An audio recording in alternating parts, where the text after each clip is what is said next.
Right, hi, and welcome to Sci-Fi Fans Friday stream, a stream where we talk about films, pop culture, and anything that takes your fancy.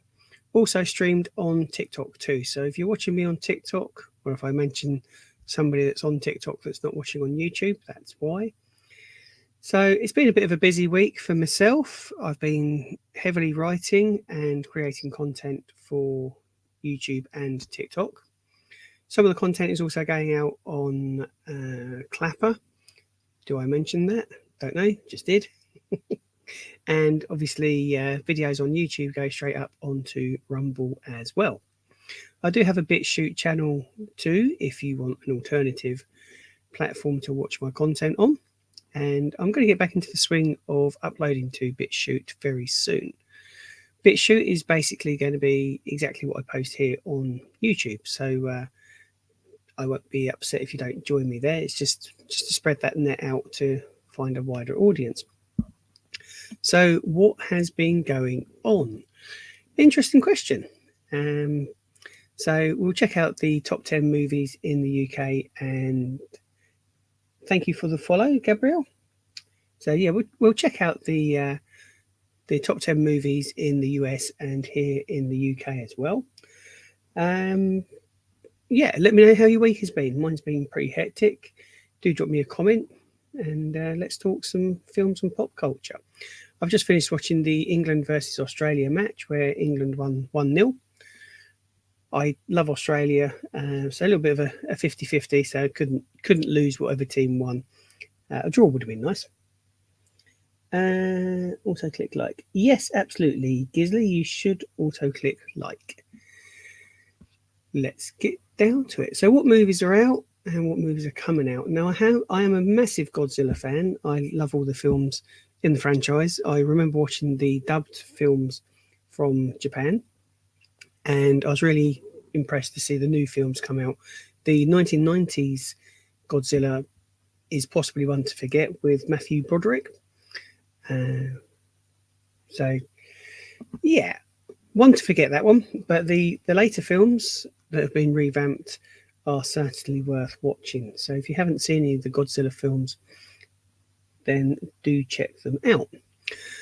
Why am I talking about Godzilla? Well, Apple are going to be producing a Godzilla TV show, and from the trailer, it looks absolutely epic.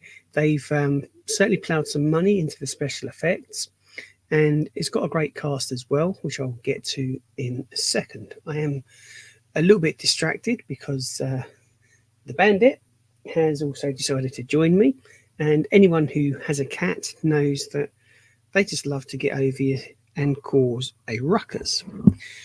This little one, he is 5, I think. Are you 5? Yeah, I think you're 5. He's a beautiful little thing. He's black and white, and he's called Bandit. We do have a grey one, which was called, or who is called Smokey. So the pop culture reference even extends to the fur babies too. So we've got Smokey and the Bandit. I was not allowed to name the third cat. We've got a we've got a third cat, and I wasn't allowed to name it, but it's called Nova. Had it been down to me to name it, I would have called it Jonesy for referencing aliens. It's not quite a ginger, but she's got hints of ginger in her tabby fur. But I wasn't allowed to do that, so it ended up just being Nova. So let's get to the top 10, shall we? So the top 10 films at the UK box office. I'll just do my search. One of these days I'm going to be so prepared that I'll have all this content up and ready. Top 10 movies, box office this week. So here in the UK, these are going to be our top 10 films. And then we'll jump to the American box office as well. So The Exorcist Believer is number 1 with a total gross here in the UK of 1.677 million. So just not quite 1.7 million here in the UK. The Creator is being dropped down to number 2. Now, I think The Creator was number 1. Thank you so much, Gisley, for the likes. Thank you. Yep. Bandit is definitely a cute cat. There we go. He's beautiful. The Smokey's a pain in the bottom, shall we say. So in at number 3 we have Saw 10 with a total gross of just under 4 million quid. The Great Escaper, starring Michael Caine, is a film that I'd like to go and see myself, and it's based on a true story, and quite a moving true story where a war veteran wants to go across to France and Normandy for the D-Day celebrations, and he's told that he can't do it. So what he does was, that could be a new catchphrase. What he does is he actually gets across there. He sneaks off, doesn't tell anybody that he's doing it, and he actually gets to go to France, which is quite heartwarming for him to pay his respects. And that's The Great Escaper in at number 4. Number 5, we have A Haunting in Venice, with a total gross of 7.8 million quid. These are all grosses in the UK, of course, and we'll get to the American box office shortly. The Equalizer 3 is out, and that's at number 6, with a total gross of 8.23 million. So that's done really well. In fact, so far, that's the highest grossing film in the top 10. And just looking at the figures here, it is actually the highest grossing film in the top 10. It's a film that I would like to go and watch. We saw the first Equalizer film when that came out, and Denzel Washington is quite a good actor as well. Number 7 is The Nun 2, with a total gross of 6.2 million quid. The Old Oak, I don't know what that's about, but that's in at number 8, with just over £500,000 here in the UK, total gross. And then we have A Little Life, which has grossed 1.2 million. Blackberry is sitting in at number 10 with 117,000 quid. So, yeah, I'm not surprised that The Equalizer has grossed £8 million since its release here in the UK, because I think that particular franchise is really well made, and we'll get to go and see Equalizer 3 very soon. If you haven't done so already, do check out the YouTube channel, and if you're watching me here on YouTube as well, please do check out my Alien history video that I've done. I've created a video going through the history of the Alien franchise, and I'm quite pleased with it. So please do check it out and leave a comment and tell me what you think. Moving on to the US box office. It always takes me a little while. And then I'll get on to the Apple Plus TV show all about Godzilla. So we want the US. Just figure out what I'm doing. If I knew what I'm doing, I'd be dangerous. So I'm going to be streaming for about another 20 minutes or so. It's just a half an hour catch up. So let me know what you think of my content as well. Don't forget to subscribe to my channel. If you do enjoy the content on YouTube or TikTok, I do a weekly podcast. So check me out on there as well. Please leave a comment. So what we got? We want the US, don't we? US top this week. So let's do this week's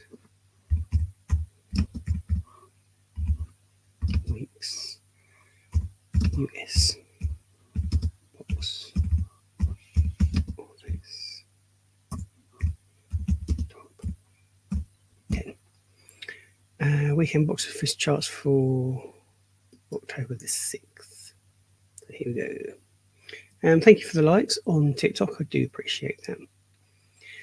So, in the USA, we have The Exorcist Believer, made by Universal, of course, with a total gross at the moment of 26.47 million.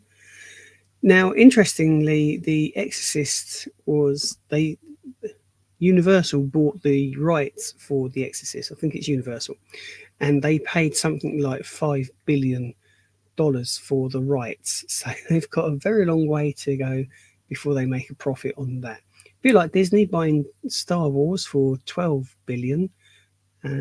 Yet really to make a decent Star Wars TV show or film. And they're paying the price for that. At number 2 in the US box office, they have Paw Patrol. So that's been knocked down from number 1 to number 2. Saw 10 is in at number 3, and The Creator has been knocked down to number 4. Coming in at number 5, or without any movement, is The Blind. Number 6, A Haunting in Venice. And number 7, The Nun 2. 8, Dumb Money. Where are we? So number 9 is The Equalizer, so still doing quite well. At number 10, and this is a new entry, rather surprisingly, Hocus Pocus, which is a pretty good film. The sequel that they put out on Disney Plus last year is also pretty good. They got most of the original cast back, particularly the witches, and it is a little bit of a rehash of the same story from the first Hocus Pocus film, but it's done in such a way it's still very much enjoyable. There isn't too much political messaging with the whole thing either, which makes a change for a Disney film.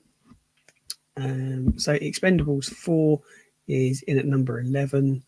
A little bit mixed feelings about Expendables. I think the franchise has possibly kind of run its course with the first 3 films.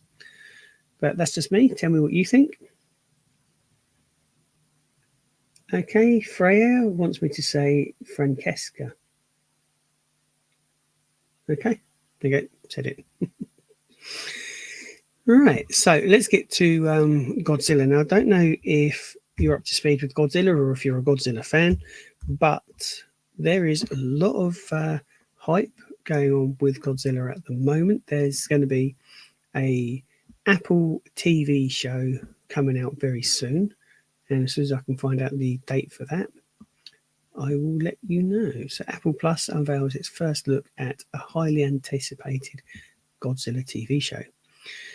Now, they say this is based on Legendary's Monsterverse, which is in turn based on the Toho Studios films. You eat apples, that's fine. Can I accept? To be honest, I like streaming solo on TikTok and YouTube. So there are some people that I do join. Monty, if you're on, I'd love you to come and join me on. YRB asks, would I take Hulk Hogan in a fight? I'd give it a go if the money's right. JK, fine. Voldemort? No, but he is my brother. I'm kidding, don't murder me. No. What happened if you eat cheese at 3 a.m? Well, to be honest, JJ, what happens generally if you eat cheese at 3 a.m. is you no longer wish to eat cheese at 4 a.m, I find. Hi, Pure Fish. So the Godzilla TV show stars Kurt Russell, Wyatt Russell, who I believe is his actual son in real life, Anna Swai, Kerisi Clemos, Ren Watby, Mario Yamamoto, Anders Holm, and Joe Tippett, with Alicia Lewoski. Now, it's set after the first Godzilla film, I believe. So let's get to this. Or even Godzilla versus Kong. So following the thunderous battle between Godzilla and the Titans that leveled San Francisco and the shocking revelation that monsters are real, Monarch Legacy of Monsters tracks 2 siblings following in their father's footsteps to uncover the family's connection to the secretive organization known as Monarch, which sounds pretty good. We don't talk about politics. Okay. This is for escapism and just to get away from the outside world. Outside world at the moment is absolutely horrendous with what's going on. That's not to say that I haven't got an opinion. I do, but loads of people having opinions. So there you go. Yes, I do know the movie Grease with Olivia Newton-John and what's the guy in Grease? Olivia Newton-John and John Travolta. There you go. What's going on?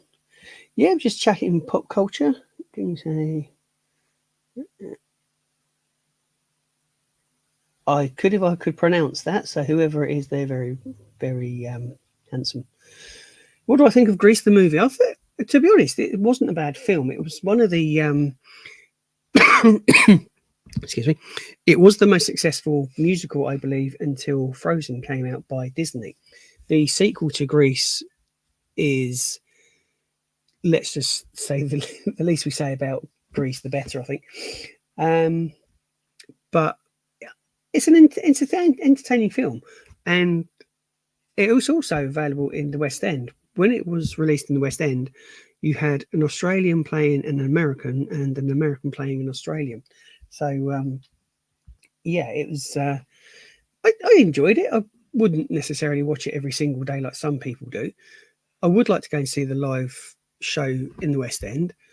Uh, yeah, I mean, I think as musicals go, it's probably one of the better ones. So,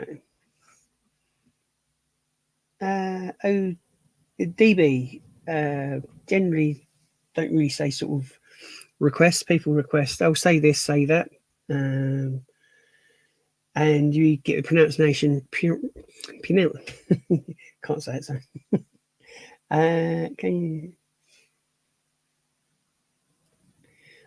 You really don't want to hear me sing. It's not that great. Back to Godzilla and Monarch. So it's about the secretive organization known as Monarch, and clues lead them into a world of monsters and ultimately down the rabbit hole to Army Officer Lee Shaw, played by Kurt Russell and Wyatt Russell. Now, what they've done is. You're one of the people here on TikTok actually spending time answering viewers' questions. That's fine. I mean, if you ask me a sensible question, I will answer it. To ask me to say things and phrases, I tend not to do because you never know who you're going to upset. And this is just really for escapism and a bit of fun, and I don't want to risk either channel. Ollie, I'm fine. You're muted, mate. Am I? Okay, then. Fair enough. Yeah, what they've done is they've got Kurt Russell and Wyatt Russell together, and Wyatt Russell plays a younger version of the Kurt Russell character. So they're going to delve into various things. Now, it takes place in the 1950s, which is a part in the century where Monarch is threatened by what Shaw knows. The dramatic saga spanning 3 generations reveals buried secrets and the way that epic, earth-shattering events can reverberate through our lives. Monarch: Legacy of Monsters is co-developed. I need to go and get another drink, don't I? Is co-developed by Chris Black, Severance, Star Trek Enterprise, Outcast, and Matt Fraction. Hawkeye. Matt Shakeman, WandaVision, directs the first 2 episodes. Okay, I wasn't a real fan of WandaVision. Hi, Will. How are you? Let me know what you're up to at the weekend. Wasn't a fan of WandaVision. It just didn't really appeal. I watched it all the way through to the end, and I felt it was just a little bit poor with the writing. So if we take this step by step, so you've got Chris Black, Severance, and Star Trek Enterprise. Now, Enterprise, I think, was the prequel TV show, wasn't it? Yes, Riz, I have plans for the weekend. We're going to go and see some family in near Cheltenham in Gloucester. So we're going to be doing a little driving tomorrow. So if that's Star Trek Enterprise, which was the prequel series, I've heard that was pretty good, and Outcast. Yep, so we're on to a winner there. Matt Fraction, Hawkeye. If that now Hawkeye, the Disney show Hawkeye and WandaVision, going by those credits, I wouldn't be too impressed with them developing something of this magnitude. However, having seen the trailer and the amount of money that they've spent on the special effects gives me a little bit more hope. Hopefully they haven't been shackled with Disney's current way of storytelling, which is to rub political messaging down our throats, because that's not what pop culture is for. Pop culture is there to be enjoyed and to give us escapism. That's why we do it. That's why we like it. So it's hailing from legendary TV series. The series is executive produced by Black Fraction and Shakeman alongside Joby Harold, Obi-Wan Kenobi. It just gets worse, doesn't it? Transformers, Rise of the Beasts, and Tory Tunnel spinning out underground from Safe House Pictures. Shakeman, One Division, Andy Goddard, Carnival Road. I haven't seen Carnival Road. Downtown Abbey was not my thing, but I don't think it was too bad from what I saw of it. Okay, thank you, Riz. Thank you for joining me. That's all right. You have a nice evening as well, mate, and have a good weekend. Yeah, so the credits. What do you do on live? Just chat, pop culture, movies and stuff. Tell you about my upcoming books and things. So, yep. I write science fiction. I do this every week. Yeah, I've got a book on Amazon. So if you're interested, check me out on Amazon. W.A. Blinko is the author name. And yeah, we'll just have a general chat. Generally, the conversations are guided by the audience. So you ask me questions and stuff. I try and go live every Friday. Last week, I went live on Saturday because I'd done a 14.5-hour shift at work. Come home at 10:30, it was totally shattered. So I am trying to make the lives on a Friday a regular thing. And also, I stream them live on YouTube as well because I'm trying to build up the YouTube channel. So please do check out the latest video on YouTube. It's all about Alien, my favourite franchise of all time. The best franchise if you forget half of it. So yeah, if you're just talking about aliens, best franchise ever. Leading towards Alien 3, I think Alien 3 is possibly underrated. So we'll go as far as Alien 3, but anything after that, doesn't exist. Even the Ridley Scott films and the prequels, they're in a separate universe. They're as multiverses are such a common thing these days, then they can be in a multiverse of their own. But if people enjoy them, that's fine. Thank you.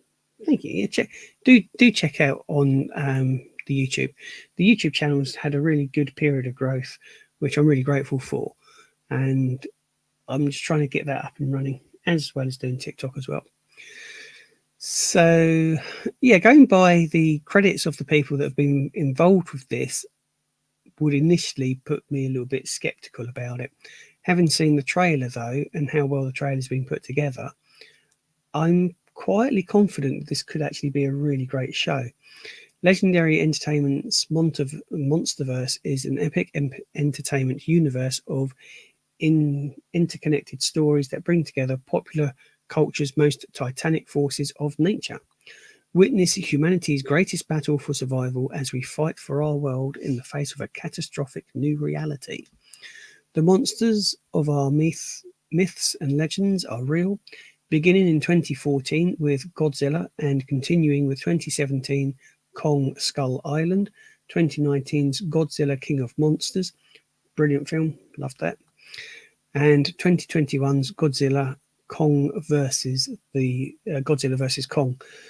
Really enjoyed Godzilla versus Kong. Now, it was a little bit predictable, I felt, because if you watch any of my videos on YouTube, plug in YouTube again, I did say that there would be a force that would bring Kong and Godzilla together that they would have to tackle. And as it turns out, there was. So I was right about that. But what I enjoyed about the Godzilla versus King Kong film is the way that it was done. It wasn't too... The pacing, I think, was really good. There was enough monsters with a human element to the story. And I enjoyed it. I thought it was a really, really good film. I don't buy DVDs that often these days, but Godzilla versus Kong, I did buy the DVD of that. So the Monsterverse has accumulated close to $2 billion globally at the box office and is ever expanding, with the highly anticipated sequel, Godzilla x Kong, The New Empire. That looks pretty cool as well. Now, what I can gather for Godzilla x Kong is that there's going to be another threat. Yeah, they're going to have to team up and fight that, I bet. It looks like the events that happened in Godzilla versus Kong have awakened something within the Hollow Earth. And if you're not familiar with what the Hollow Earth is because you don't watch Godzilla films, Hollow Earth is kind of like a universe and a world below the surface of our Earth. So you go through a special portal, you end up in Hollow Earth, and that's where Godzilla and King Kong live. So my understanding so far, what I can ascertain, is that there will be some sort of force that has awoken this new Titan in the mid. Where is it again? It's there, tip of my tongue. I really need to do the Middle Earth. It's not Middle Earth, is it?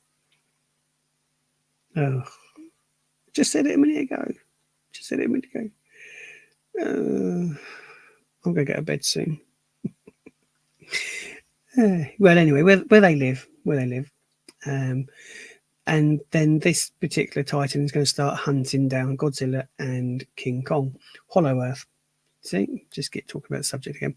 So yeah, in the Hollow Earth, that's going to be happening in there, which is pretty cool. I think if they seem to be treating the Godzilla universe with a little bit of respect and quality writing, which makes a change for Hollywood these days.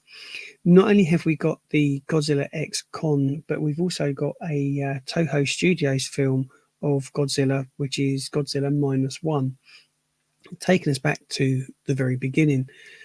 The agreement that Toho have is they can make as many films, Godzilla films, as they like because they're the original creators and they own all the copyrights to the films. So they've sold I think it's the international distribution to New Line Cinema or something similar to that. And the agreement is that they can make their own Godzilla films as well as Toho Studios, but they can't release them in the same year. So at the end of this year, I think we're getting Godzilla X Kong. I think we're getting that this year, next month, November time. And then next year, we're going to be getting Godzilla -1. And that's how it's going to roll. So you're going to have two studios with the same IP creating different films. And I hope they get together a little bit and make them a little bit of a cohesive story. So Toho Studios may give us the prequel films, if you like, and New Line can give us the up-to-date films where various things can happen. Put into the mix, this TV show from Apple, I think I'm really looking forward to this. Now, I dip in and out of Apple TV. I was enjoying Ted Lasso until it got a little bit too political for me. I don't watch these TV shows to be lectured about how I should be thinking. That's just me. Which is why we don't discuss current day politics on the channel. I hope they don't go down a similar route with this. I don't think they will. I hope they don't. And I'm going to give this a full chance because it looks so cool. They have spent loads of money on this TV show. But I haven't got a date for it yet. So let's have a look. So the series will... Oh, hang on. We might have a date here. Could be next year. So the series will premiere globally on Apple TV alongside an expanded offering of sweeping world-building dramas, including the hit series Silo, Foundation. Yeah, that was a strange TV series, Foundation. We'll get into that in a second. Based on the award-winning novels by Isaac Asimov and created by David Sir Goyer. Invasion, a sci-fi drama series with acclaimed award-nominated and 2 Emmy Award-nominated producers Simon Kernberg and David Willand launch its second season on August the 23rd and more. So when is the actual release date for this? Because they're releasing teasers, they're telling us it's coming, but they're not saying when. It's a bit unsporting, isn't it? Right, Foundation. I get it. I understand the concept of it.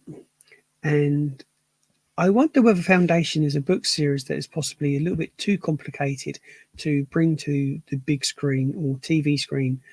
And I say that because unless you pay close attention to it, you've got to look at Foundation in a specific way. If you look at it as a generic entertainment TV show, it's going to be, A to B and kind of like paint by numbers storytelling.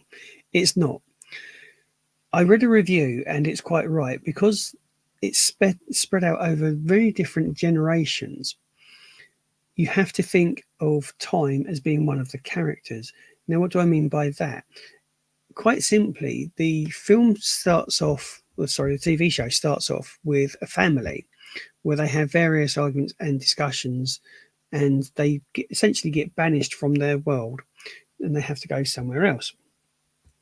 There's an incident on board the ship that they're on, and one of the people gets jettisoned in like a cryogenic chamber, just whisked off somewhere. Then, as the series closes, it turns out that this person who was jettisoned had a daughter, and because she's been frozen cryogenically and sent to point A, shall we say, when they meet up in the future, she comes across her daughter, but because she's in cryogenics, she hasn't aged at all. So she's the same age as what she was. And this is a little bit where I think they've struggled with Foundation as a TV show, because it is a little bit difficult to explain. But essentially, what you have to do is you have to think of time as being one of the characters as well, because everybody will age differently, and it's spread out over a very different time period. So you'll have characters that are doing things, say, in the 1920s. Then they'll show you how that's influencing people in the 1970s. And the reason for that is because it takes 20, 30 years to get from point A to point B. I think it's clever. I think it's a very intriguing story. And you have like this family, kind of like a family of androids that have been in charge of humanity for a millennia. So, yeah, I think Foundation is probably, if you enjoyed something like The Expanse, then you're going to get a little bit of enjoyment out of the Foundation. So that's my top tip. Various rumours going on about The Expanse. I'd love to say that they are definitely going to be doing another season, but it's all a little bit up in the air, shall we say. Fantastic series. If you want serious science fiction, watch The Expanse. It is just brilliant. So Loki season 2's kicked off on Marvel, following on from Ahsoka. I haven't watched any of it yet, because what I'm probably going to do is wait for the whole season to be ready and then just sit down and binge it. I wish they would do that a little bit more with some of their series on Disney Plus, is just let you binge them all. Another show that I will be going back to is Welcome to Wrexham. Thoroughly enjoyed the first season. I'm not a Wrexham fan, but I am a Wrexham fan now. I keep an eye out for their results, make sure they're doing all right. Really pleased to see them get promoted into the Football League after so many years. But I'll tell you what, we'll save Welcome for Wrexham for next week. I was only going to be on here for about half an hour or so, and I've been going for just over half an hour. So, yeah, thank you so much for your time. Thank you for asking me questions on TikTok. I've enjoyed that. And don't forget to check out the YouTube channel. New videos will be going out on a daily basis. I just got to get my act together and start creating them for you. Yeah. So thank you so much for your time. Thanks for watching. If you've enjoyed yourself here, don't forget to subscribe. And Kale Bats. Okay, Kale Bats. Yeah. I'll be back with the live next week. And yeah, I think I'll sit down and watch some of Welcome to Wrexham, and we can talk about that as well. Take care of yourselves, and I'll see you very soon. Thanks. Oops.